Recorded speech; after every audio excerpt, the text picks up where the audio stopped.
الخلائق ربنا رب الخلائق نجنا من شر الزمان نجنا من شر المكان الله ربنا رب الخلائق ربنا رب الخلائق نجنا من شر المكان نجنا من شر الزمان ربنا رب الخلائق ربنا رب الخلائق نجنا من شر الإنسان نجنا من شر الشيطان الله ربنا رب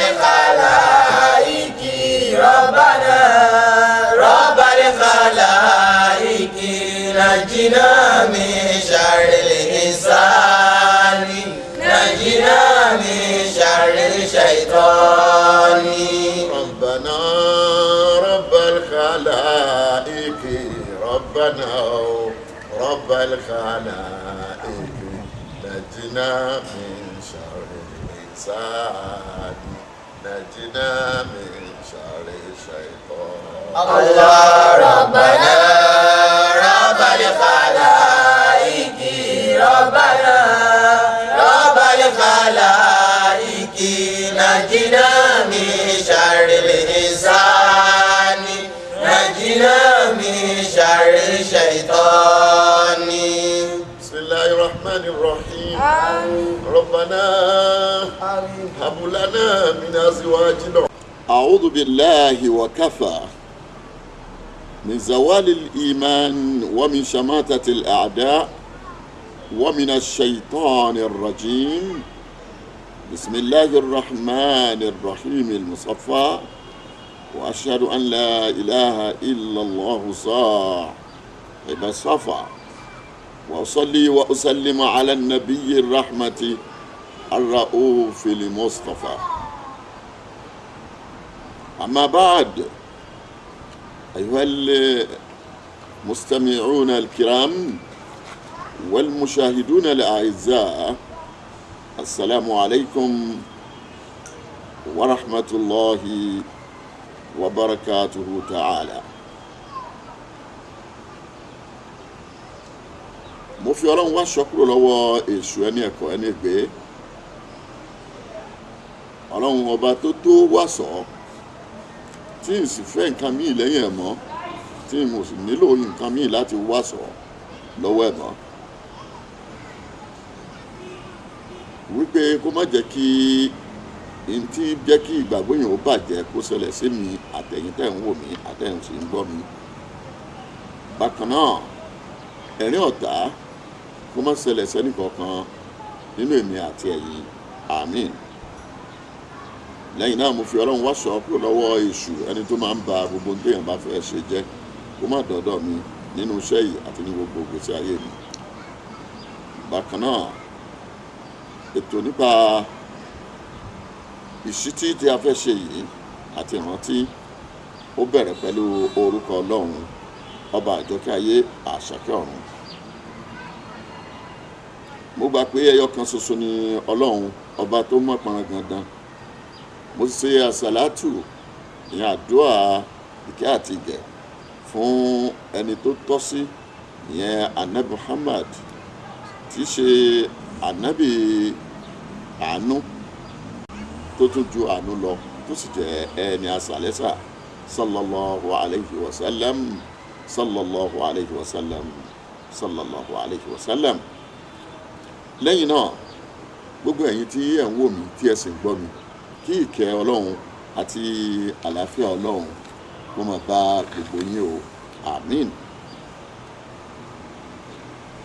nǹkan tí mo fẹ́ sọ̀rọ̀ lé lórí ní àkókò yìí òun náà ni nǹkan pàtàkì kan tó jẹ́ pé bọ́lọ́run bá ti sọ nípa ara ẹ̀ tán òun ọlọ́run o bóun ti fẹ́ kẹ́yìn èèyàn máa ṣe ń pa sí òun ni o bó sì fẹ́ kẹ́ máa ṣe ń pa àwọn nìyí nítorí ẹ̀fẹ́ kẹ́ máa ṣe nìyí tó jẹ́ ọ̀ranyàn àkọ́kọ́ tó bá ti sọ tán nǹkan náà ló máa fi ń tẹ̀lé.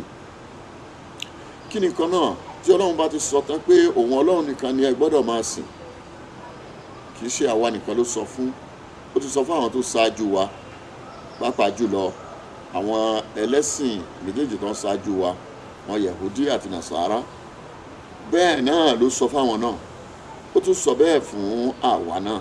Ó wá fi eléyìí sọ fún gbogbo àgbáyé pé nǹkan àkọ́kọ́ ni, nǹkan èkejì ni. Nǹkan èkejì ni a fẹ́ tẹwọ́ mọ́ nítorí pé nǹkan àkọ́kọ́ nǹkan kan tó dájú púpọ̀ ni. Lóòótọ́ a tún máa sọ nípa òun náà nígbà míì. Ẹlẹ́kejì náà ni nǹkan tá à ń pè ní birrul walidayn. Birrul walidayn ní tá à ń pè bẹ́ẹ̀ ní èdè Yorùbá tiwa.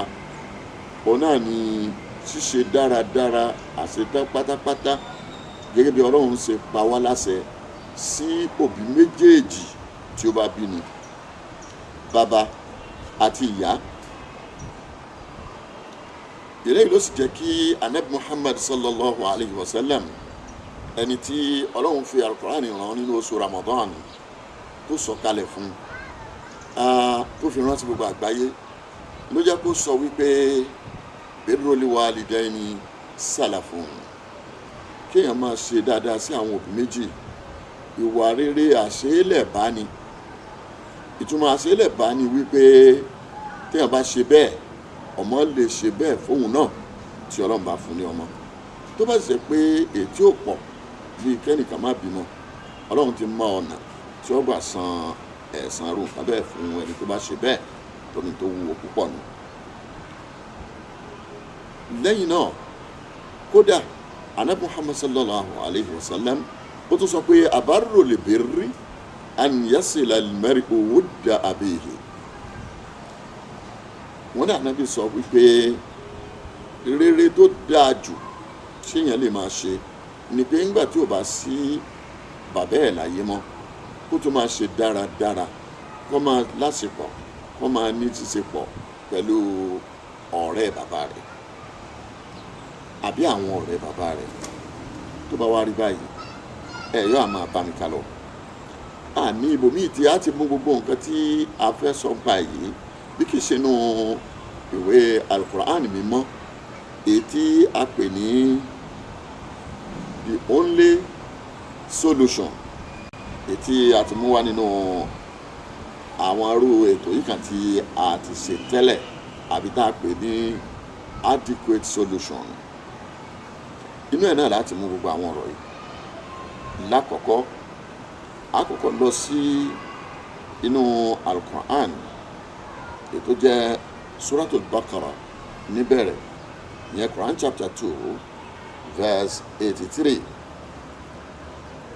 Ẹlẹ́kejì, a lọ sí Suratul Nisa, Quran chapter 4 verse 36. Ẹlẹ́kẹta, a lọ sínú Quran Suratul An'am, Quran chapter 6 verse 151 tó tún fi lọ wájú díẹ̀. A tún lọ sínú Quran lẹ́lẹ́kẹrin ní Suratul Isra, Quran chapter 17 verse 23. Ẹlẹ́karùn-ún, a lọ sínú Quran Suratul Ahqaf, Quran chapter 46 ní verses 15 to 18. Tí a bá wọnú Al-Qur'an dáadáa, ihsan tàbí ihsanan, ọ̀nà mẹ́fà péré ló wà nínú Al-Qur'an. Márùn-ún bẹ́ẹ̀ èyí tí mo wí yẹn ló jẹ́ pé torí àwọn òbí méjèèjì ni Ọlọ́run fi sọ bẹ́ẹ̀. Ihsanan nínú ẹ̀kọ́ èdè, ó jẹ́ dáradára ṣíṣe pọ́nbélé, dáradára kan tó jẹ́ pé kò tẹ̀ lábùkù kankan, kò ní àyọ́lẹ̀ rárá. Dáradára tí kìí ṣe pé èèyàn láti máa retí ẹ̀san padà ní ọwọ́ ẹni tí èèyàn ṣe sí. Irú dáradára bẹ́ẹ̀ ni Ọlọ́run pàṣẹ pé kí a máa ṣe sí àwọn òbí wa méjèèjì.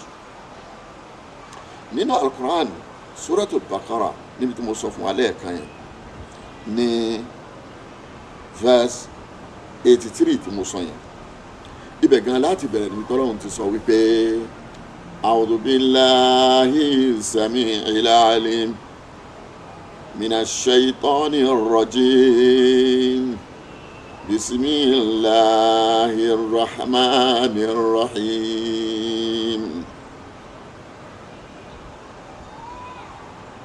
وإذ أخذنا ميثاق بني إسرائيل لا تعبدون إلا الله وبالوالدين إحسانا وذي القربى واليتامى والمساكين وقولوا للناس حسنا وأقيموا الصلاة وآتوا الزكاة ثم توليتم إلا قليلا منكم وأنتم معرضون. níbẹ̀ yẹn ni ọlọ́run ti sọ fún wa wípé kìí ṣàwa nìkan ni ọlọ́run kọ́kọ́ ṣe lọ́ranyàn fún láti máa ṣe dáadáa sáwọn òbí wa méjì, àwọn òbí wa méjèèjì tí wọ́n bí wa, bàbá wa àti ìyá wa.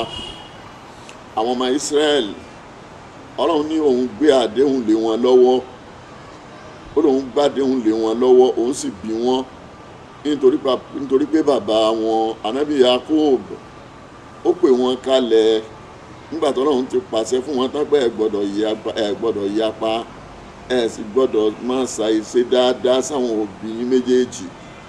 Ó wá pè wọn kalẹ̀ pé ẹ̀yin ọmọ mi ma ta'buduna min ba'di, tí n bá lọ tán irú ẹ̀sìn wo lẹ́ máa ṣe. Qalu na'budu ilahaka, wọ́n ní ọlọ́run rẹ̀ la máa sìn, nítorí ọlọ́run kan yìí náà ní ilaha abaika Ibrahim wa Ishaqa, ọlọ́run kan yìí náà ní ọlọ́run tí bàbá rẹ̀, àwọn bàbá rẹ̀ Ànábì Ibrahim àtànábì Ishaq àtàwọn yòókù wọn tí wọ́n ń sìn. Ilahan wahida, ọlọ́run ẹyọ kan yẹn náà làwa náà máa sìn bọ́ ọba lọ tán, àní sojú ká má sẹ́yìn. àwọn ọmọ rẹ̀ nìwọ̀nyẹn níjọ́ náà lọ́hùn. ọlọ́run nígbà tí mo gba àdéhùn yẹn, tí mo gba àdéhùn lé wọn lọ́wọ́ pé la ta'buduna illallah, ẹ gbọ́dọ̀ sìn nǹkan míì yàtọ̀ sí ọlọ́run gidi, ọlọ́run tó dá sánmà rẹ́rẹ́rẹ́, táàrí àwọn òṣìṣẹ́ tó bá ṣe, tó dá ilẹ̀ rẹ́rẹ́rẹ́, táàrí àwọn òṣìṣẹ́ tó bá ṣe, tó sì dá àwọn òkun omi alágbálúgbú tó kárí gbogbo ayé, táàrí àwọn tó bá ṣe, tó tún wá dá àwọn odò tó kéré jù bá ń lọ lọ́tọ̀ọ̀tọ̀, táàrí àwọn tó bá ṣe, tó bu àwọn koríko oríṣiríṣi tó lọ jàrá ètéèyàn àti àwọn ẹranko ó máa jẹ. ó sì bu àwọn koríko tó jẹ́ pé èèyàn nìkan ni ó máa jẹ, ẹranko lè bá wọn jẹ ń bẹ̀. ó tún bu àwọn koríko tó jẹ́ wípé ẹranko nìkan ló lè jẹ, èèyàn ò lè jẹ. ó wo àwọn èyí tó jẹ́ pé oríṣiríṣi iṣẹ́ míì la máa fi ṣe, ètò ó máa jóògùn, òun nìkan ló ṣe gbogbo ẹ̀. ó dá gbogbo èèyàn pátá, ó ní a máa bẹ, ó sì ní a máa jẹra wa. ó dá àwọn ẹja sínú omi kánrin, ó ní wọ́n máa jẹra wọn, ní ńlá máa jẹ wẹ́rẹ́wẹ́ wọn ni. ó sì dá àwọn ẹranko tí ò ní jẹra wọn, ó dé tí ó máa jẹra wọn, ó dá ẹhànnà sínú wọn, ó dá gidi. bẹ́ẹ̀ náà ló dá ẹhànnà sínú àwọn èèyàn tó dá gidi, bẹ́ẹ̀ náà làwọn àjànú rí. àwọn màláìkà lọ kánrin tó dá, wọn bá tó dá gbogbo nǹkan yìí ilẹ̀ láti gbàgbọ́, kò sì dìgbà tẹ́ ẹ bá rí ẹ mọ̀ pé gbogbo ohun tó ṣe yìí ti tó mọ bí agbára rẹ̀ ti pọ̀ tó, torí èèyàn ò lè dá ní tágbára rẹ̀ ọ̀ká. agbára tiẹ̀ gbogbo ohun tó dá pátá iná lágbára rẹ̀ ká. ọlọ́run yìí ni ẹ máa sìn.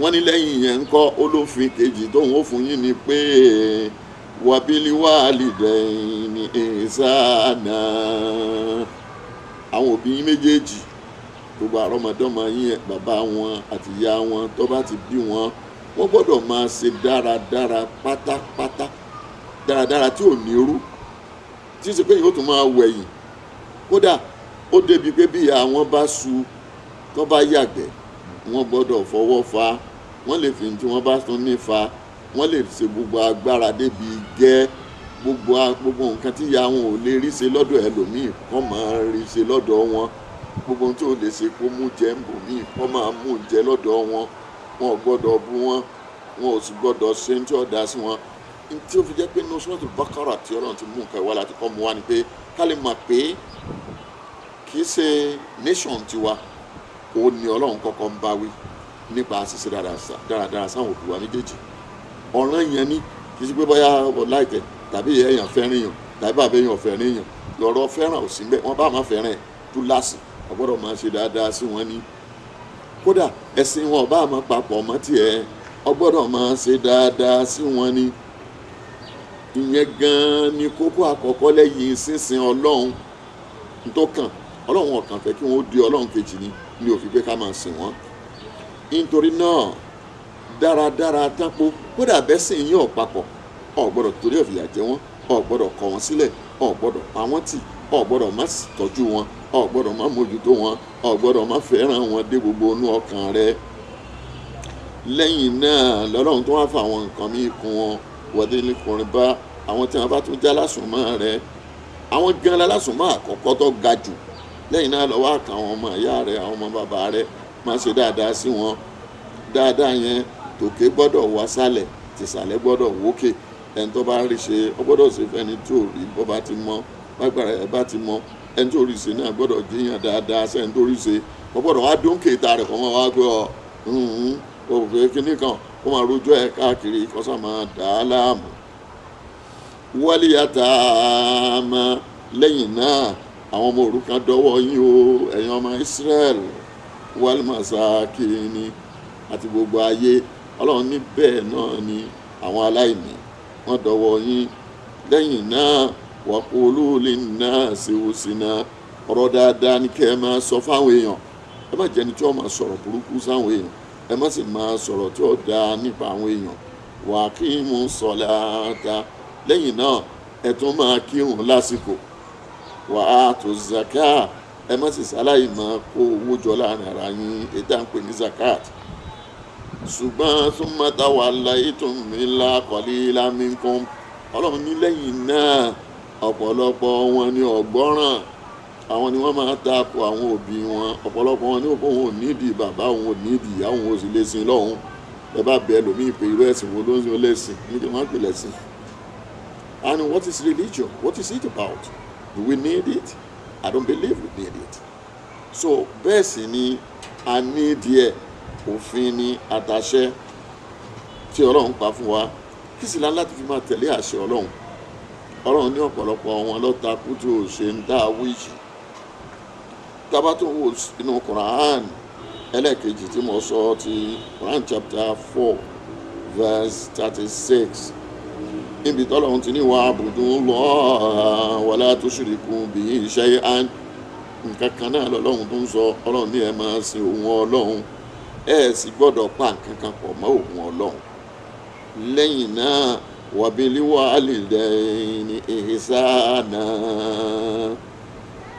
dáradára tí ò lẹ́gbẹ́ dáradára absolute one absolute goodness absolute caretaking ìní Ọlọ́run sọ ń bí dáradára tán ká mójútó wọn tán pátápátá ká ka ọ̀rọ̀ wọn kún lẹ́yìn tá a bá ti kọ̀rọ̀ Ọlọ́run kún tán tí wọn ló tún kàn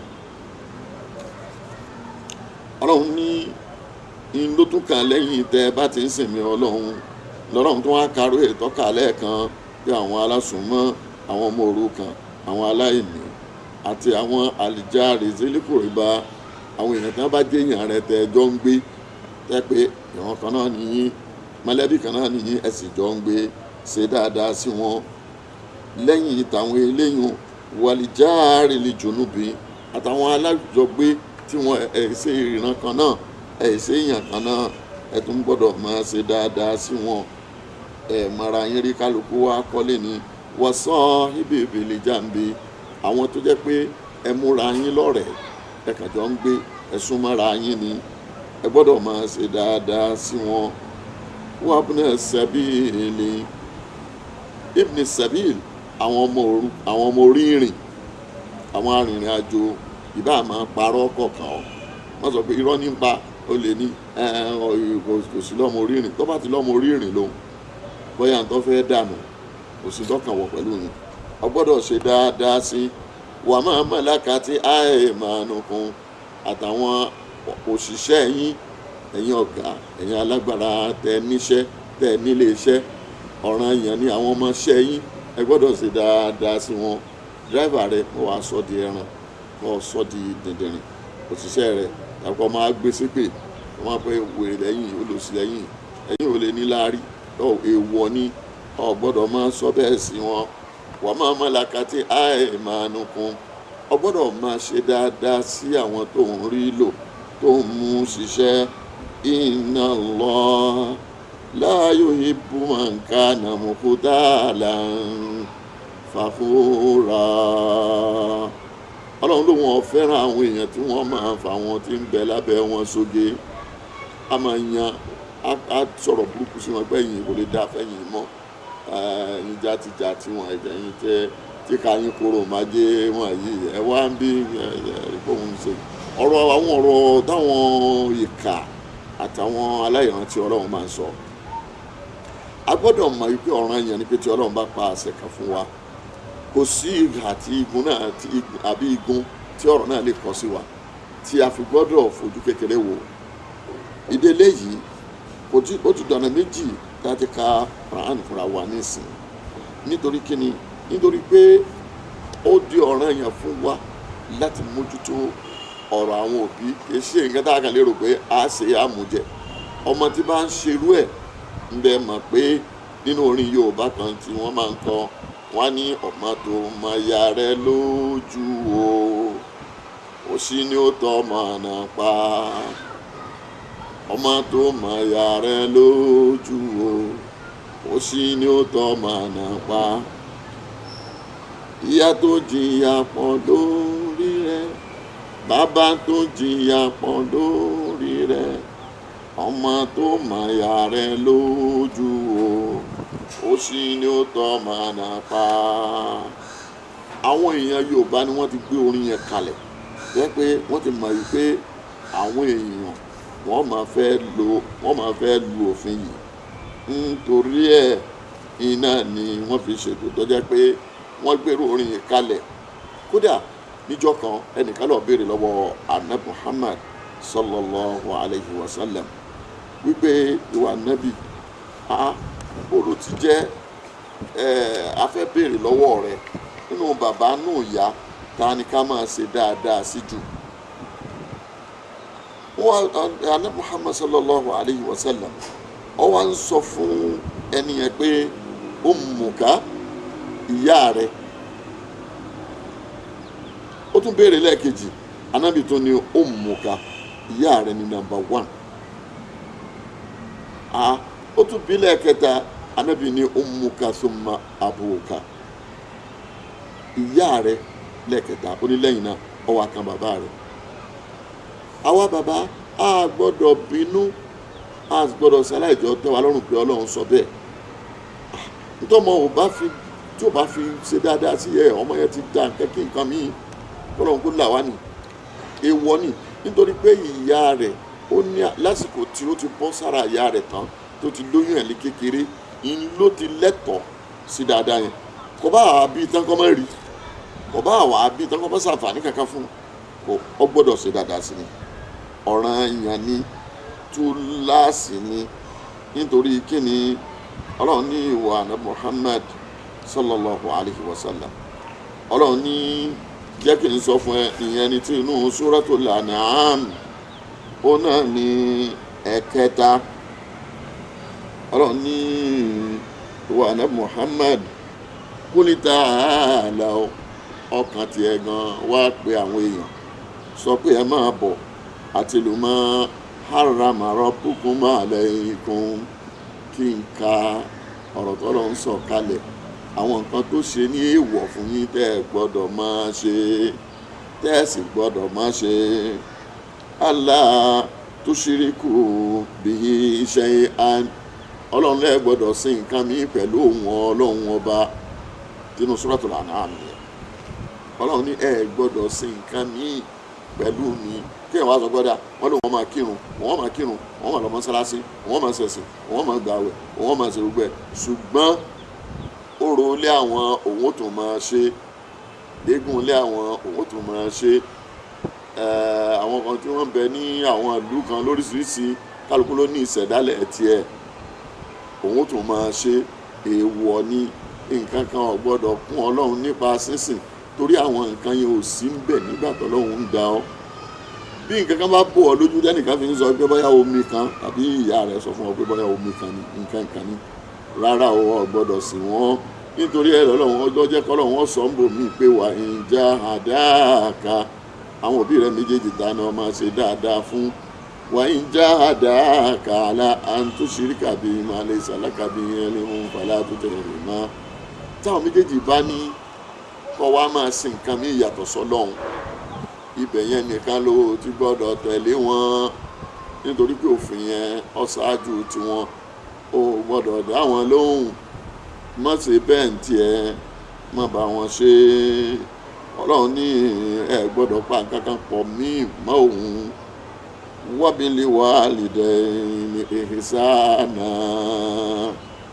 ọba tún gbé kalẹ̀ ó ní àwọn òbí yín méjèèjì ẹ gbọ́dọ̀ máa ṣe dáadáa sí wọn dáadáa pátápátá absolute one ihsan tó jẹ́ ìtọ́ tó parí tí ò sí kankan bí lẹ́yìn ẹ̀ mọ́ ọlọ́run ní lẹ́yìn náà wala taqtulu awladakum min imlaqin ẹ gbọ́dọ̀ máa pa àwọn ọmọ yín nítorí àìlówó lọ́wọ́ kọ́ wá fẹ́ kó bímọ kọ́ wá wò wọ́n sùnsùnsùn kọ́ wá máa lọ yìn wọ́n ban àwọn tí bá máa ṣerú ẹ̀ ẹ sọ fún wọn pé èèwọ̀ ni nǹkan tí wọ́n ń ṣe yẹn ọlọ́run ní nánú narzuqukum wa iyyahum àwọn ọmọ yìí àtẹ̀yìn fúnra yín gan èmi ọlọ́run ní fún yín ní tẹ́ máa jẹ wala taqrabul fawahisha gbogbo ẹbọ ẹ gbọ́dọ̀ ṣe kankan ń bẹ gbogbo wa tí ọ̀dà ẹ gbọ́dọ̀ hu ma zahara minha wa ma batan ẹbọ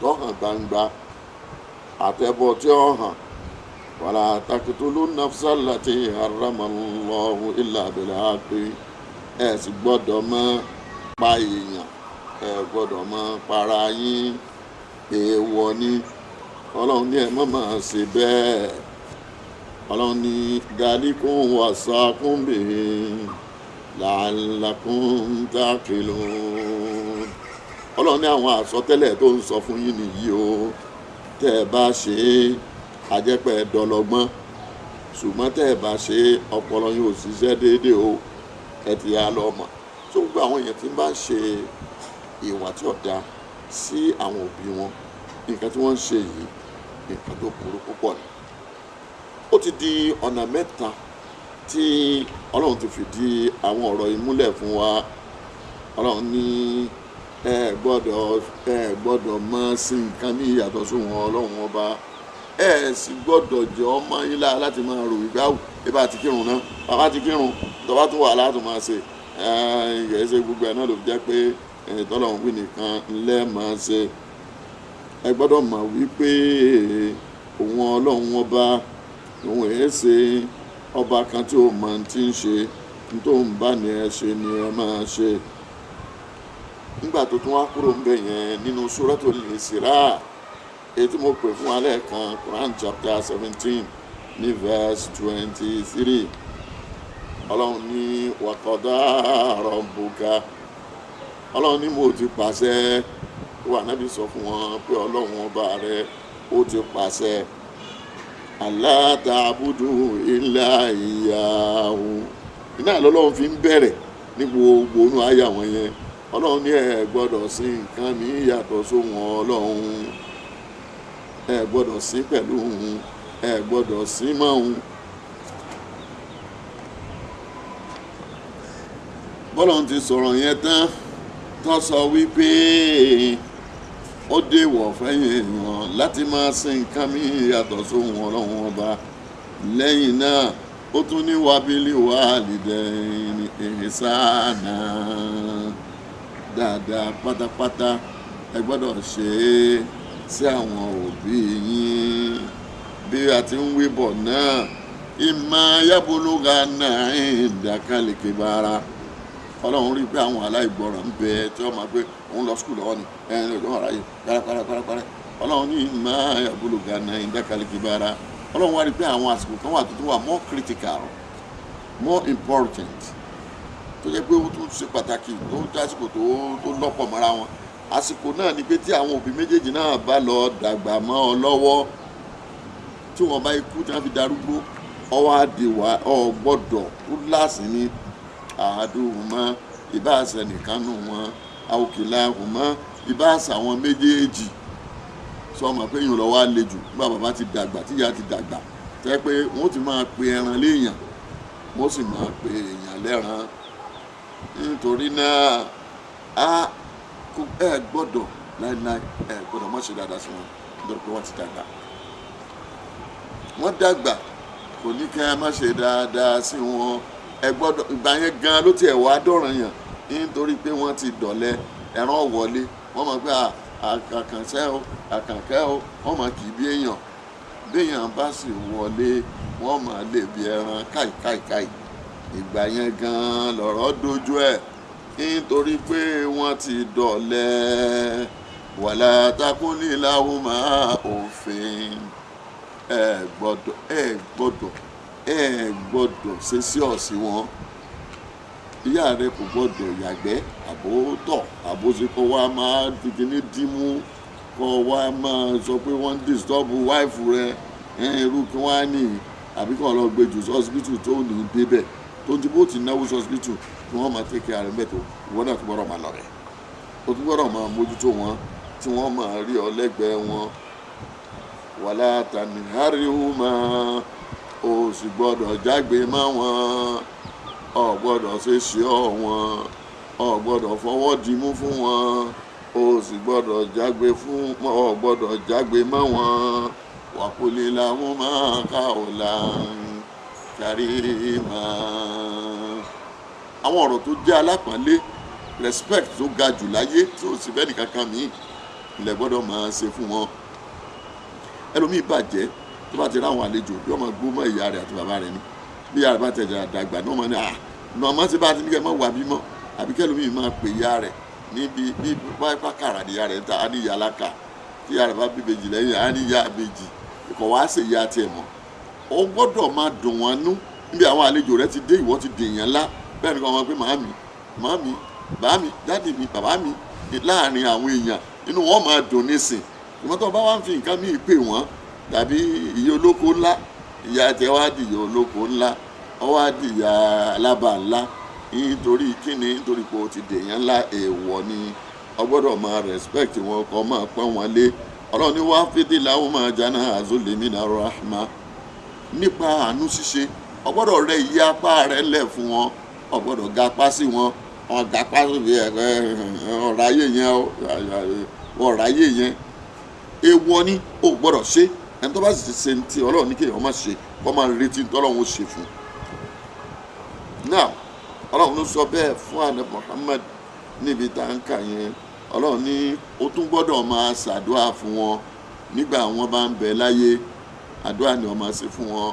Bí wọ́n bá tó kúrò láyé, o gbọ́dọ̀ máa ṣàdúrà fún wọn. Wa quli rabbi irhamhuma kama rabbayani sagira. Bó ṣe máa ṣàdúrà ni wípé Ọlọ́run ò máa bá mi kẹ́ wọn, báwọn méjèèjì ṣe kẹ́ mi nígbà mo wà kékeré. Wọ́n kẹ́ ọ níjọ́ tí wọ́n bí ọ, wọ́n wẹ̀ ọ́, wọn ò jù ọ́ nù. Kódà ọmọ tí wọ́n jùnù tí ọba mọ̀ ìyá rẹ̀ lókù àti bàbá rẹ̀, tó bá mọ̀ wọ́n pẹ́rẹ́, tí ọba mọ̀ wọ́n, ó gbọ́dọ̀ máa fọkàn ṣàdúrà fún wọn ni, nítorí pé àwọn ni ọlọ́kọ̀ rẹ̀ tí wọ́n wá sáyé. Ọlọ́run ní rabbukum a'lamu bima fi nufusikum. Ọlọ́run ní lẹ́yìn gbogbo ìta wá kà á lẹ̀ yìí o, ọlọ́run ló máa ti ń bẹ ní ọkàn ẹ̀yin èèyàn, ọlọ́run ló máa ti ń bẹ lọ́kàn yín. ìtàkùnú sọ́ọ̀lìhìnà, tẹ́yìn bá jẹ́ ọmọ rere fáwọn òbí yín, tóbi wá ya tiẹ̀ kalẹ̀, tóbi ní ọmọ yìí sọmọ tó sì ṣe dáadáa, torí àwọn èèyàn ń bẹ lẹ́gbẹ̀ẹ́gbẹ́ yín tẹ́ ẹ lè jọ sọ̀rọ̀ ara yín fún. bí ọmọ ló bá rí pé òbí òun ò ṣe dáadáa, tó lè sọ fún níwọ̀nba tó bá lè sọ fún, bó bá sì ti sọ fún tán kò gbọ́dọ̀ jẹ́ ó jinlẹ̀. ṣùgbọ́n tí wọ́n bá ti wá ṣe dáadáa pátápátá tán, tóbi wá lókùbí tó rìn, fa innahu kana lil awwabina gafura. ọlọ́run ní òun ní ọba tóun máa ràn àwọn tí wọ́n bá tẹ́ etí sóhun tí wọ́n sì ń gbọ́ràn sí òun lẹ́nu. ọlọ́run ní òun ló máa foríjì wọ́n. nítorí náà eléyìí náà sọ pé àwa òbí náà a gbọ́dọ̀ gbìyànjú ká ṣe tiwa tá a bá lè ṣe, pàápàá nígbà táwọn ọmọ yìí bá bẹ̀rẹ̀ ayé wọn, ká mójútó wọn, ká kọ́ wọn lọ́gbọ́n, ká kọ́ wọn níwèé, ká kọ́ wọn ní kéwú, ká kọ́ wọn lẹ́sìn.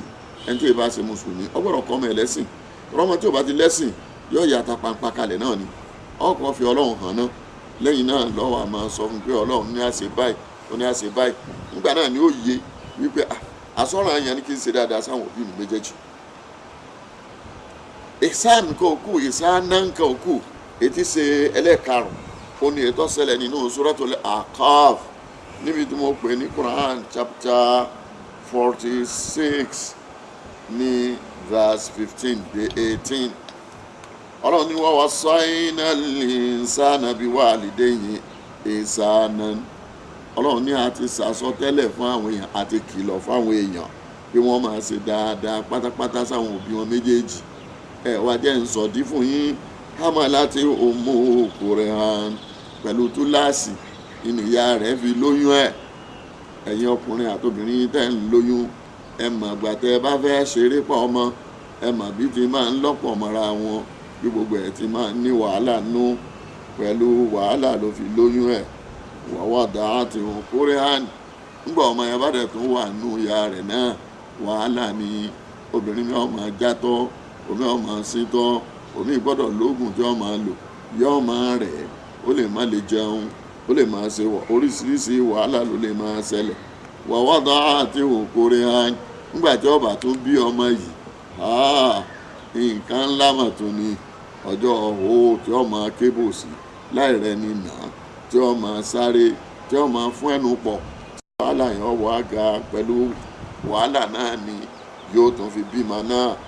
wa hamluhu wa fisaluhu salasuna shahran. àtoyún àti títọ́jú ọmọ tọ́mọ ó fi wọ́n lẹ́yìn 30 oṣù ni.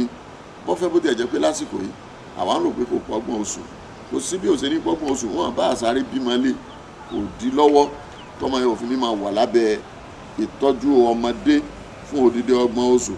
hatta idha balaga ashuddahu, ọ̀ndà ìyá àti bàbá náà lọ́mọ ó sì wà tí wọ́n máa tọ́jú ẹ̀ bí ọmọdé lókùúgbà tí wọ́n bá ń bẹ, tí wọ́n sì ń bẹ dáadáa, títí tọ́mọ ó fi dàgbà tí ó fi dèèyàn gidi.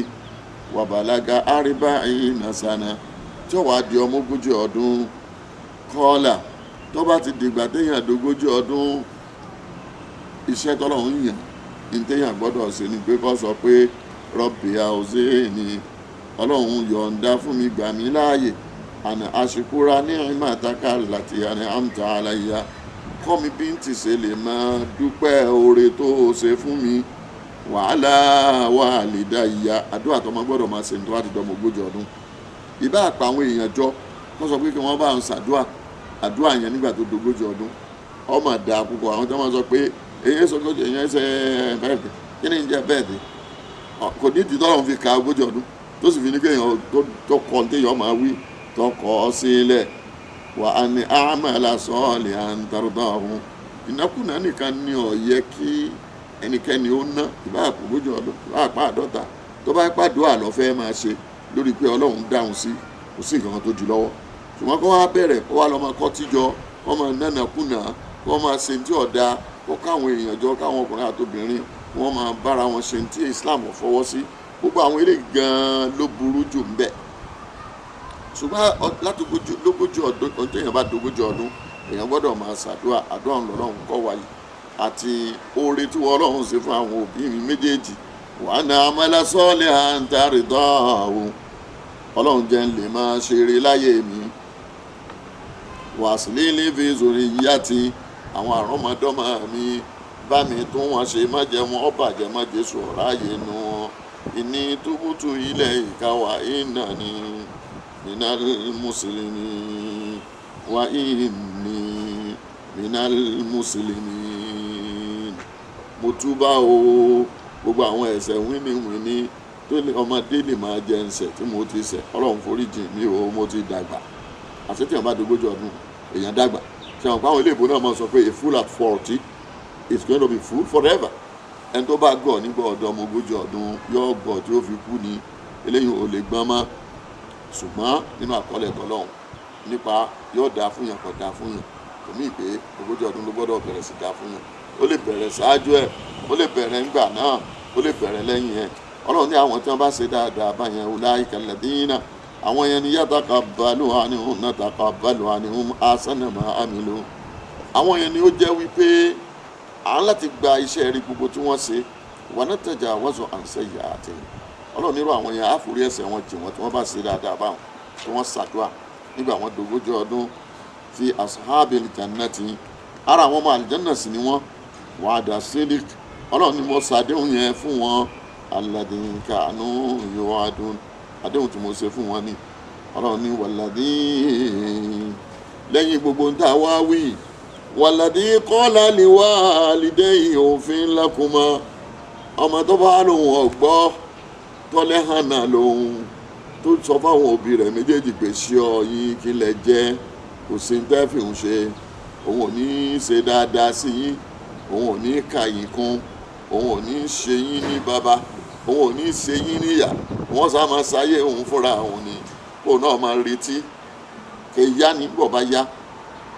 Ọlọ́run sì kúkú mú ọ̀pọ̀lọpọ̀ nǹkan ló ṣẹlẹ̀ tó ti dáàbò bo àwọn òbí tiẹ̀ yìí.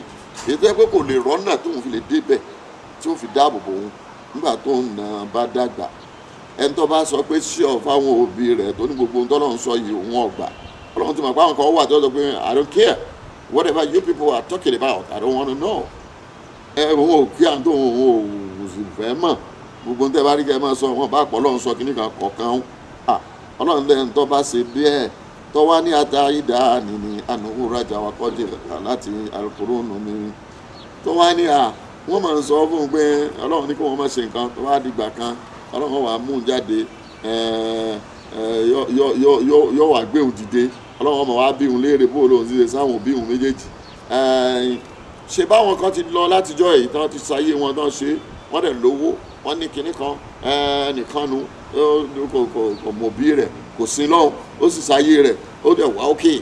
Irọ́ ni ẹ bá ti tẹ̀lé ìwọ̀n tẹ̀ lọ́nà ànúnú yóò ṣègbé nì.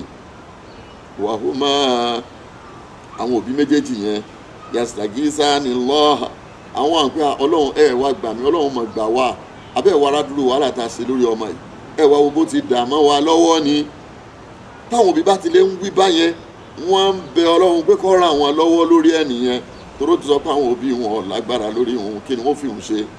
Òun ò nídìí wọn, òun ò lè nídìí wọn, òun ti lówó, òun ní nǹkan, òun lágbára, òun lọ́lá. Wailak, ègbé fúnrú ọmọ bẹ́ẹ̀. Al-Qur'an ní wailak, ègbé fúnrú ọmọ bẹ́ẹ̀. Àmín. Yá tètè lọ gbọ́ lọ́n gbọ́, yá tètè lọ yíwà burúkú yìí padà. Inna wa'dallahi haqqun, tí Ọlọ́run bá ṣàdéhùn kan yóò mú ṣẹ. Àdéhùn Ọlọ́run ọ̀sẹ̀ ó lè pẹ́ ó sì lè yá.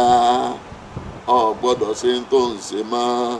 Fayaqulu ma hadha illa asatirul awwalin. Irú ọmọ burúkú bẹ́ẹ̀ wá sọ pé kí ni wọ́n ń sọ yìí? Super nìyẹn, superstition ní gbogbo tó ń sọ yẹn. Òun ti mọ̀wé, òun ti lówó, òun ti lágbára, òun dẹ̀ ti rí ìnara yé. Kò sí ní tó ń jọ bí, kò sí ní jẹ́ nìkan bí ẹnìkan nìkan máa da alẹ̀ mẹ́nìkan, kò sí ní tó ń jẹ́ bẹ́ẹ̀. Irú ọmọ bẹ́ẹ̀ ọ sọnù nìyẹn. Ọlọ́run má jẹ́ àwọn ọmọ tí wọ́n sọnù.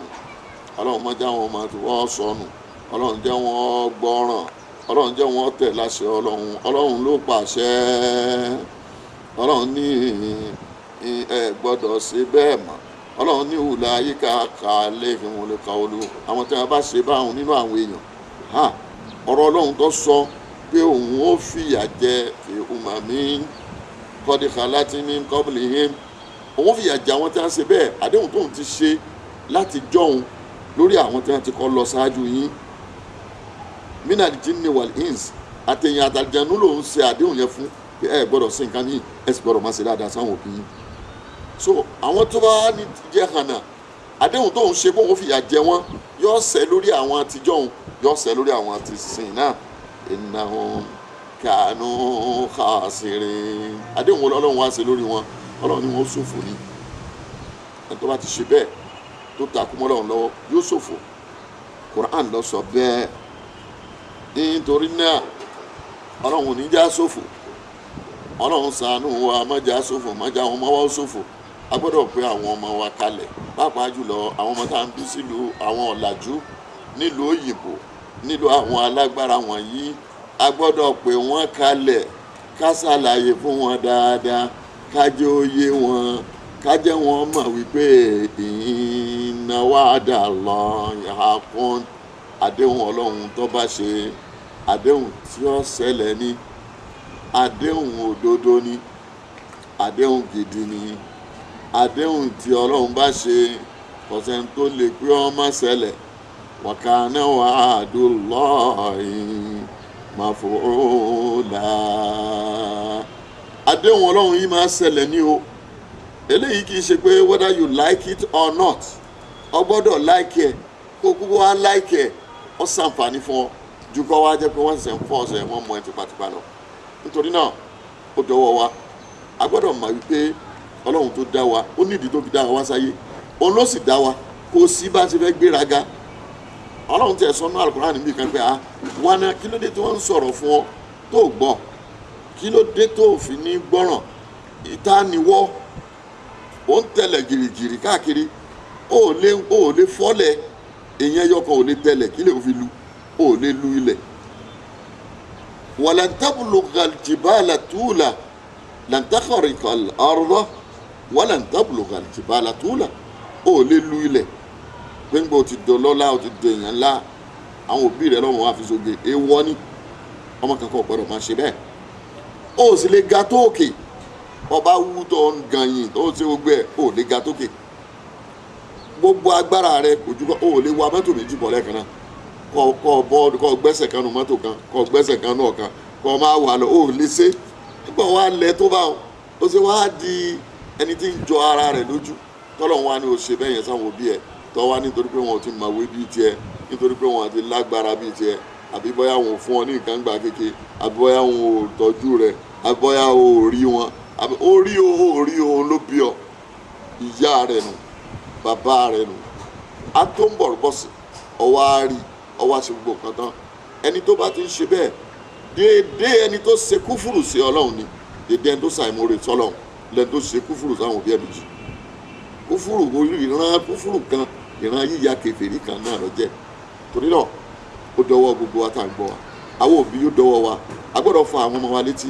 a sì gbọ́dọ̀ hùwà sí wọn lọ́nà táwa náà ó fi rẹ́nu sọ̀rọ̀ táàbì lè sọ pé kí ló dé tó fi láti rí bẹ́ẹ̀ ọmọ kan gbọ́dọ̀ rí bẹ́ẹ̀ nígbà jẹ́ pé báyìí la ṣe ń gbà yẹn báyìí la ṣe gbọ́dọ̀ wà kọ́lọ́n kó wọlé àná Muhammad kó jẹ́ ká jèrè àwọn ọmọ wa ọ̀là àtijọ́ ìkóso ọlọ́run káwọn ọmọ náà ó jèrè òbí wọn àwọn ọmọ náà kárí wọn fi ayé lẹ̀ fún ká sì rí ẹ̀yìn fi lẹ̀ fún wọn kí wọ́n sì máa jọ́ máa tẹ́lẹ̀ pé ọkàn òbí yóò máa balẹ̀ pé bóun ti ń lọ yìí o òun dúpẹ́ lọ́dọ̀ ọlọ́run ọmọ gidi ń bẹ́ẹ̀ lẹ̀ fún ọlọ́run kó sàwọn ọmọ ara lọ́mọ gidi wọ́n ṣe wọ́n ní ọmọ èpè ọmọ àdúrà ni kò ṣe wọ́n ọ̀là àjíjẹ́ òkun sọ ọlọ́run. Rabbana Rabbal khalaiqi Rabbana Rabbal khalaiqi najjina min sharri zamani najjina min sharri limakan. Rabbana Rabbal khalaiqi Rabbana Rabbal khalaiqi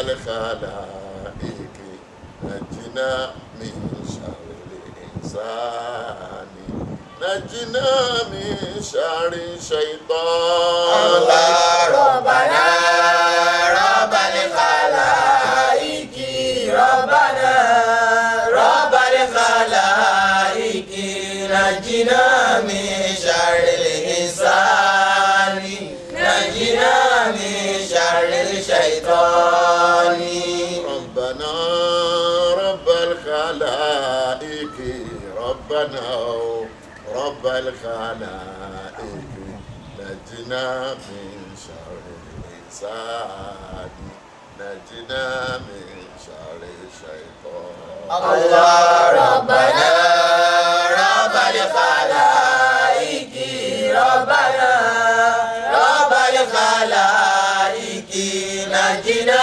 من شر الإنسان نجنا من شر الشيطان بسم الله الرحمن الرحيم ربنا هب لنا من أزواجنا وذرياتنا قرة أعين قرة أعين قرة أعين واجعلنا للمتقين إماما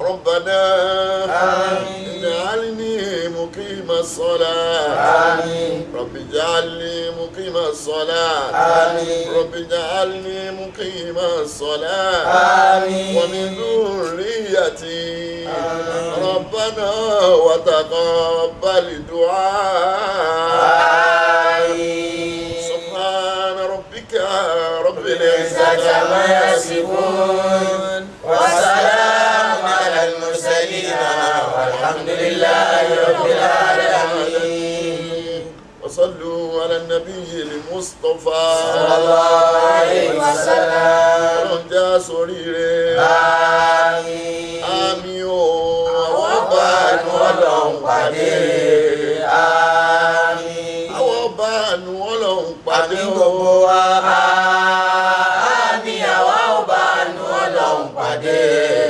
àmín àwọn bá nu Ọlọ́run lọ́lá Olúwa àmín àwa ò bá nu Ọlọ́run pàdé àmín àwọn aráàlú òyìnbó bá nu Ọlọ́run lọ́lá Kùránì àmín àwa ò bá nu Ọlọ́run pàdé àmín àwọn t'Amẹ́ríkà bá nu Ọlọ́run lọ́lá Ànábì àmín àwa ò bá nu Ọlọ́run pàdé àmín àwọn ti London wọ́n bá nu Ọlọ́run lọ́lá Káàbà àmín àwa ò bá nu Ọlọ́run pàdé àmín àwọn ti Dublin wọ́n bá nu Ọlọ́run lọ́lá Kùránì àmín àwa ò bá nu Ọlọ́run pàdé àmín àwọn ti Nàìjíríà bá nu Ọlọ́run láṣẹ Olúwa àmín àwa ò bá nu Ọlọ́run pàdé àmín. وإن تصبهم سيئة بما قدمت أيديهم فإن الإنسان كفور لله ملك السماوات والأرض يخلق ما يشاء يهب لمن يشاء إناثا ويهب لمن يشاء الذكور أو يزوجهم ذكرانا وإناثا ويجعل من يشاء عقيما إنه عليم قدير